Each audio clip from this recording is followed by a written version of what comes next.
वो आज़म सहगल को चैलेंज के मामले में मैं माज़रत खानी हूँ। मैंने कल भी आज़म सहगल को कहा था, हिम्मत है तो मेरे सामने बैठे और मैं आपको प्रूफ दिखाऊंगा आज़म सहगल के सामने, और मैं आपको बताऊंगा कि कहाँ पे इन्होंने गलत किया है, कहाँ पे गलत हो रहा है। ये मैं मान सकता हूँ कि उनके इल्म में भी नहीं होगा कि ये क्या हो रहा है, ये मैं मान सकता हूँ, क्योंकि नॉन टेक्निकल आदमी है, उनको कुछ नहीं पता टेक्निकलिटीज़ का, और ख़ास तौर जो उनसे पीछे के होने वाले मामलात हैं, इसमें यह सोचना कि उनको हर चीज़ का पता होगा, ये शायद पॉसिबल नहीं है। लेकिन अगर यहाँ पे बैठेंगे दूध का दूध और पानी का पानी हो जाएगा।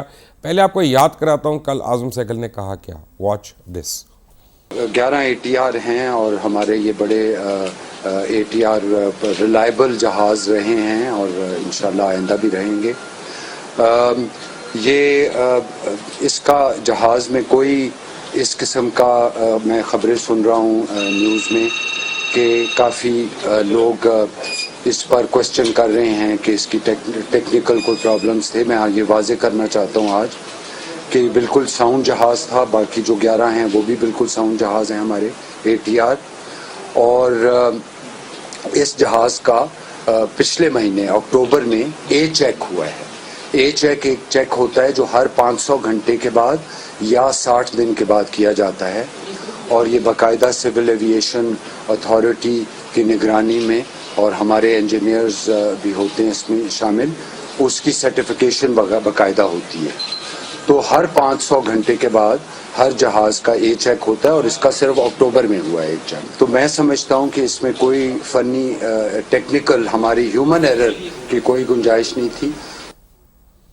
आज़म सहगल साहब, आप अगर PIA का पीछा छोड़ दें तो मेहरबानी होगी आपकी, क्योंकि आपको वाकई नहीं पता आप क्या बात कर रहे हैं और आपके इल्म में नहीं है कि क्या है। कल आपने कहा कि टेक्निकल मिस्टेक भी नहीं है, कल आपने कहा उसमें ह्यूमन एरर भी नहीं है। तो भाई साहब क्या हुआ मुझे बताएं, किसी ने बाहर से मिसाइल मारा, किसी ने क्या किया उसमें आके उस जहाज़ में?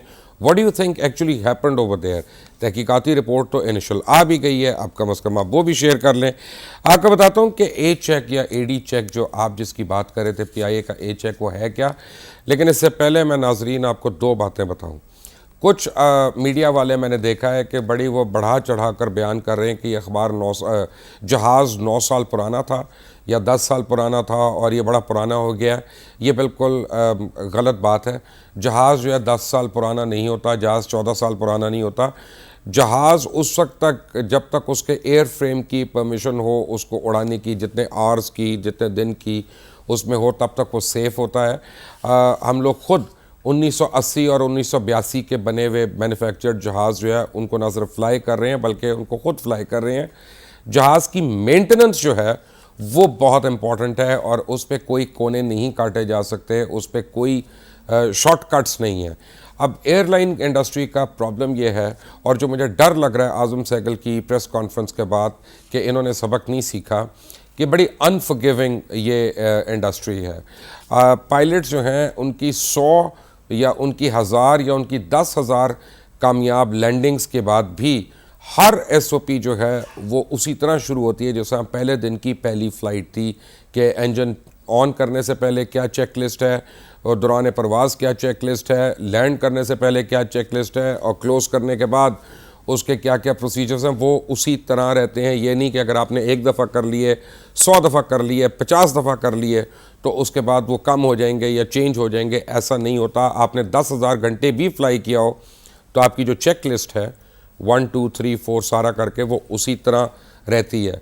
अब AD के मतलब आपको बताऊँ, जो आज़म सहगल ने कहा कि हमारा A चेक हुआ, सब कुछ हुआ, खुद PIA के डिप्टी मैनेजिंग डायरेक्टर ये मान गए थे कि उनका A चेक फॉल्टी है। कैसे, आपको मैं बताता हूँ कि 10 नवंबर 2014 को क्या हुआ कि सिविल एविएशन अथॉरिटी में 10 नवंबर 2014 को सिविल एविएशन अथॉरिटी में एक मीटिंग हुई, जिसमें सिविल एविएशन अथॉरिटी और पाकिस्तान इंटरनेशनल एयरलाइंस के दरमियान ये मीटिंग हुई, और उसमें सिविल एविएशन अथॉरिटी ने यह तस्लीम किया कि ATR 42500 जो हैं ये जहाज़ों के प्रोपेलर ब्लेड्स की गलत AD एवेल्यूएट हुई है, इसकी एवेल्यूएशन गलत है और रिपेयरिंग भी अनऑथराइज्ड है।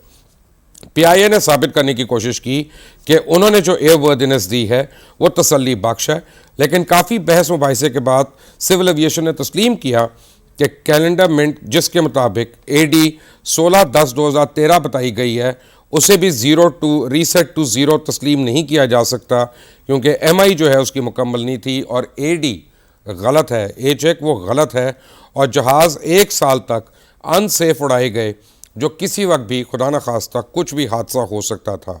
उसके बाद सिविल एविएशन ने अपनी एक मिनट्स ऑफ द मीटिंग भी यानी इशू की, और मैं आपकी स्क्रीन पे जो दिखा रहा हूँ वो उनकी मीटिंग के मिनट्स हैं।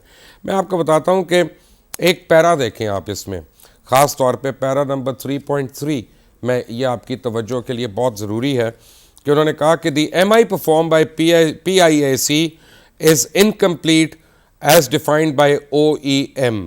OEM has categorically expressed that MIs performed by PIAC don't reset calendar life of 07 years is applicable from initial date of installation and blades of aircraft on or after the performance of MI completely.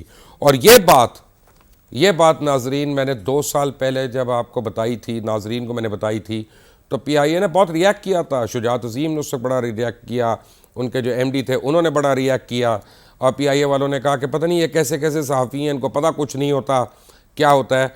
याद करें, अगर उस वक्त आप लोग या PIA ने कि किसी ने कान खींचे होते या सिविल एविएशन में किसी के कान खींचे होते, तो कल जो इतना मुसाफिरों की जानों का कीमती जानों का ज़िया हुआ है, ये शायद शक रहेगा बच जाता। वो तो अल्लाह ताला ने जो वक्त मुकर्रर किया हुआ वो है,